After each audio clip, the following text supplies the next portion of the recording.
Previous lecture में हमने valence bond theory के बारे में पढ़ा था। आज हम मैग्नेटिक प्रॉपर्टीज़ ऑफ कॉम्प्लेक्सेस के बारे में पढ़ेंगे। जैसे कि हम जानते हैं कि सेंट्रल ट्रांजिशन मेटल आयन में अगर अनपेयर्ड इलेक्ट्रॉन होते हैं तो वे पैरामैग्नेटिक बिहेवियर शो करते हैं, और अगर सेंट्रल ट्रांजिशन मेटल आयन में अनपेयर्ड इलेक्ट्रॉन नहीं पाए जाते तो वे कंपाउंड डायमैग्नेटिक होते हैं। डायमैग्नेटिक का मतलब होता है प्रतिचुंबकीय और पैरामैग्नेटिक का मतलब होता है अनुचुंबकीय। यहाँ हम देख रहे हैं फॉर्मूला मैग्नेटिक मोमेंट किस प्रकार से निकाला जाता है। m is equal to n+2 Bohr magneton. n is equal to number of unpaired electrons. इसका मतलब ये है कि जितने ज़्यादा अनपेयर्ड इलेक्ट्रॉन्स होंगे उसका मैग्नेटिक मोमेंट उतना ही ज़्यादा होता है। मैग्नेटिक मोमेंट किसी भी कॉम्प्लेक्स का मैग्नेटिक मोमेंट डिपेंड करता है। First is type of hybridization, मतलब संकरण का कौन सा प्रकार है। जैसे प्रीवियस लेक्चर में मैंने आपको बताया था कि spin free, high spin complex, strong field ligand और वीक फील्ड लिगैंड के बारे में।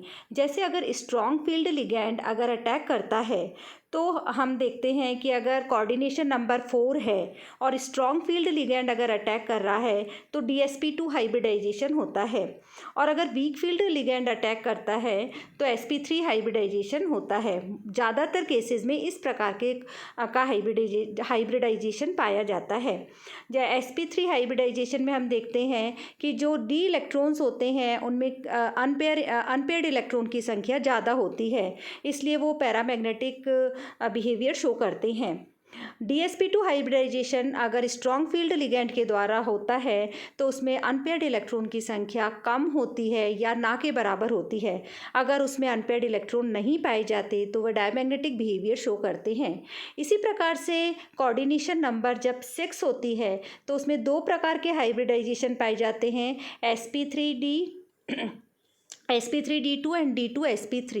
d2sp3 is low spin complex जो कि स्ट्रॉन्ग फील्ड लिगैंड के द्वारा अटैक करने पर बनता है, और इसमें नंबर ऑफ अनपेयर्ड इलेक्ट्रॉन की संख्या कम होती है या ना के बराबर होती है। इसीलिए हम देखते हैं कि लो स्पिन कॉम्प्लेक्स और हाई स्पिन कॉम्प्लेक्स में अगर अपन कंपैरिजन करें तो लो स्पिन कॉम्प्लेक्सेस का जो बोर मैग्नेटॉन मतलब मैग्नेटिक मोमेंट होता है वो हाई स्पिन कॉम्प्लेक्स के कंपैरिजन में कम होता है।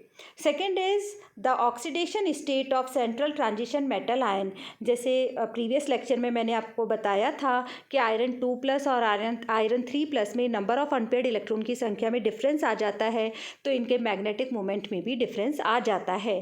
Third is the number of unpaired electrons. ये है नंबर ऑफ अनपेयर्ड इलेक्ट्रॉन जितना ज़्यादा होता है उतना ही उसका मैग्नेटिक मोमेंट ज़्यादा होता है। ये हम देख रहे हैं spectrochemical series. The series of increasing order of field strength of ligands is known as spectrochemical series. यहाँ हम देख रहे हैं कि जैसे carbonyl ligand, cyanide ligand, ethylene diamine, ये जो लिगेंड्स हैं ये स्ट्रॉन्ग फील्ड लिगेंड्स हैं, और स्ट्रॉन्ग फील्ड लिगेंड जब मेटल पर अटैक करते हैं तो उसमें लो स्पिन कॉम्प्लेक्स बनता है।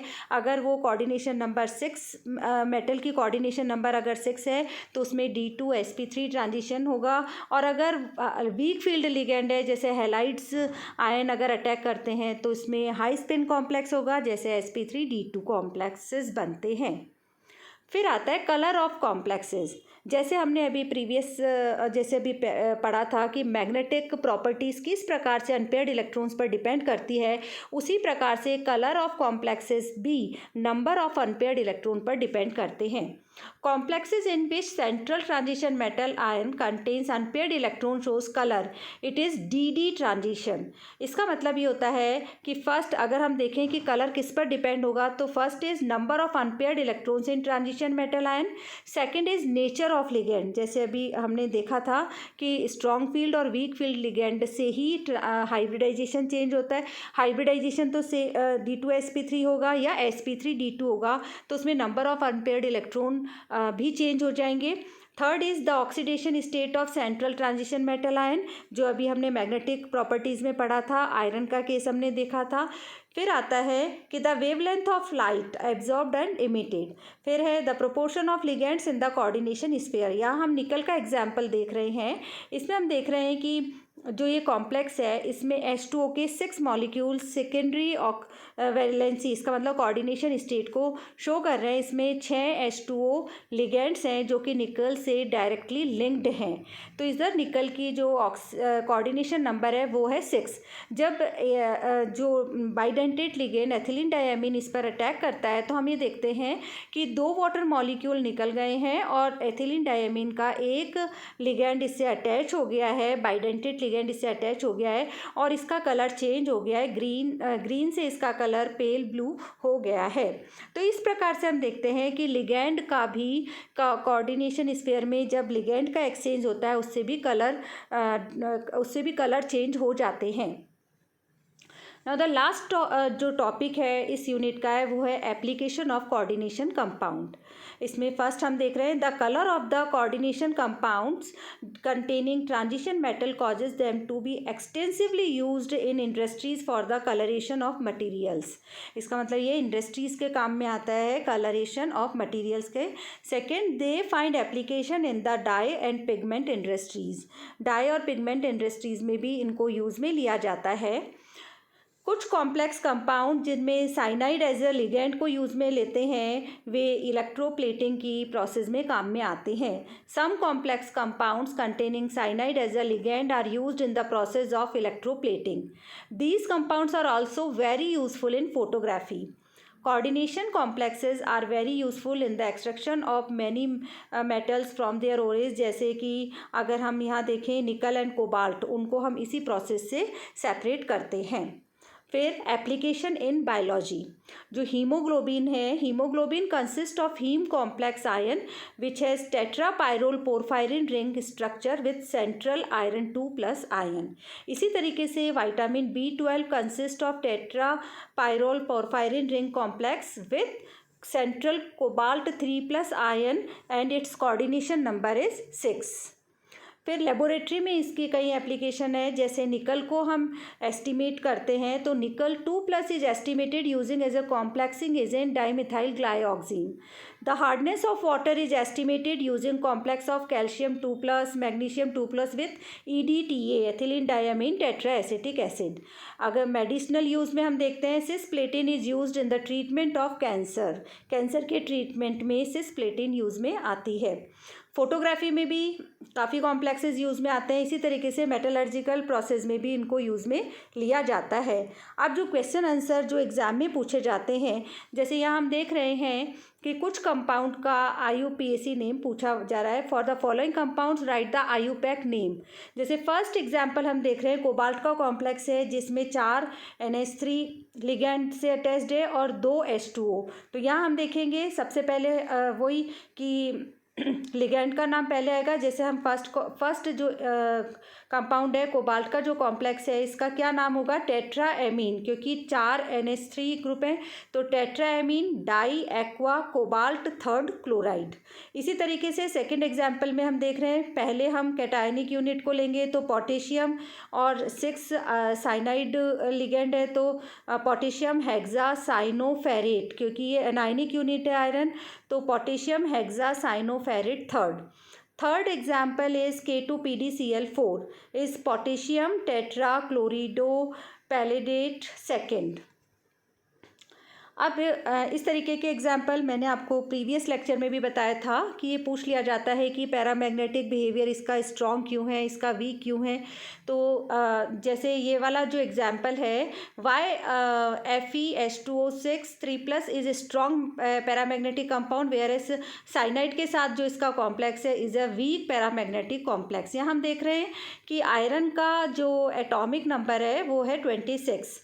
आयरन को 3+ ऑक्सीडेशन स्टेट में हम देख रहे हैं 3D5 4S0। इसका अगर हम देखें तो इसका जो इलेक्ट्रॉनिक कॉन्फ़िगरेशन आयरन 3+ स्टेट में 3D5 4S0 हो जाता है। फर्स्ट केस में हम देख रहे हैं कि साइनाइड जैसा प्रबल लिगैंड इस पर अटैक कर रहा है तो इसमें इलेक्ट्रॉन की पेयरिंग होगी। और यहाँ हम देख रहे हैं इलेक्ट्रॉन की पेयरिंग होने के बाद में हमारे पास जो इसका जब हम इसका हाइब्रिडाइजेशन देखेंगे तो वो होगा D2sp3 in case of cyanide ligand. और इसमें जो ये पैरामैग्नेटिक बिहेवियर शो करेगा due to the presence of only one unpaired electron. Second case में हम देख रहे हैं जब H2O इस पर अटैक करता है तो इसमें पेयरिंग नहीं हो पाती और इसका हाइब्रिडाइजेशन होता है sp3d2 और due to the presence of 5 unpaired electrons, 5 unpaired electron की वजह से इसका मैग्नेटिक मोमेंट आयरन का जो साइनाइड वाला कॉम्प्लेक्स है इससे बहुत ज़्यादा होता है। इस तरीके के क्वेश्चंस एग्ज़ाम्स में ज़रूर पूछे जाते हैं। इसके बाद में इस प्रकार के क्वेश्चंस भी आ जाते हैं कि calculate the oxidation number of metals atom in the following complex. जैसे इसमें फर्स्ट जो एग्जांपल है वो प्लैटिनम का दे रखा है। यहाँ हम देख रहे हैं हमें प्लैटिनम की ऑक्सीडेशन स्टेट निकालनी है। तो जिस मेटल की ऑक्सीडेशन स्टेट निकालनी है उसको हम एक्स से लिखेंगे। तो एक्स और इधर क्लोराइड है, क्लोराइड का -1 होता है तो और 4 क्लोराइड है तो एक्स -1 इज इक्वल टू -2 क्योंकि वो 2 माइनस उसके कॉम्प्लेक्स में हम देख रहे हैं कि जो एनाइनिक यूनिट है तो x is equal to x की प्लैटिनम की ऑक्सीडेशन स्टेट इज 2+। इसी तरीके से कोबाल्ट की निकाल रहे हैं। सेकेंड एग्जाम्पल में कोबाल्ट में हम देख रहे हैं एक्स इस कोबाल्ट की ऑक्सीडेशन स्टेट निकाली है तो एक्स लिख लिया, प्लस H2O की H2O का हम देखते हैं 0 चार्ज होता है, प्लस साइनाइड यूनिट का -1 चार्ज होता है, एथिलीन डायमीन का अगेन 0 इज इक्वल टू 2+ ये जो है ये कैटाइनिक यूनिट है 2 इज इक्वल टू 2। तो यहाँ हम देख रहे हैं कोबाल्ट की ऑक्सीडेशन स्टेट 3+ आती है। अब हम देख रहे हैं क्रोमियम। थर्ड एग्जाम्पल में हमें क्रोमियम की ऑक्सीडेशन स्टेट निकालनी है।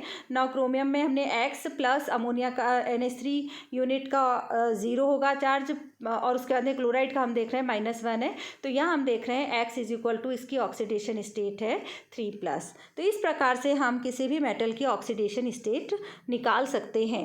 आज हमारी सेकेंड यूनिट कंप्लीट होती है। इससे पहले जो हमने first unit chemistry of elements of first, second and third transition series complete किया था।